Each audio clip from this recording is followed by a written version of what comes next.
Assalamualaikum warahmatullahi wabarakatuh. Salam sejahtera dan salam kooperasi. Masyarakat Agung Perwakilan Angkasa yang dikenali sebagai MAPA merupakan perjumpaan sebuah keluarga besar kooperasi untuk menilai pencapaian, memahami cabaran semasa serta merancang langkah-langkah yang menentukan masa depan gerakan kooperasi negara kita ini. Usaha angkasa dalam pembangunan dan perniagaan kooperasi memerlukan penglibatan dan kerjasama semua pihak. Walaupun kooperasi bergerak dalam pelbagai sektor ataupun pelbagai jenis perniagaan, namun dia mempunyai keperluan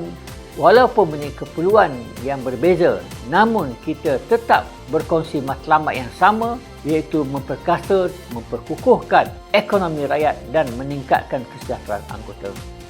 Sehubungan itu, Angkasa yakin kejayaan gerakan kooperasi hanya dapat dicapai apabila kita terus memperkukuhkan kerjasama, saling menyokong dan bergerak seiring sebagai satu gerakan yang bersatu sebagaimana kehadiran kita dalam MAPA tahun ini. Saya percaya bahawa MAPA ke-40 ini akan menjadi platform terbaik untuk memperbaharui komitmen tersebut.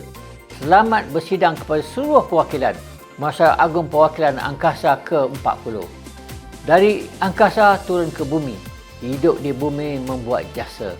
Tujuan kooperasi jihad ekonomi, kejayaan kooperasi kita perkasa.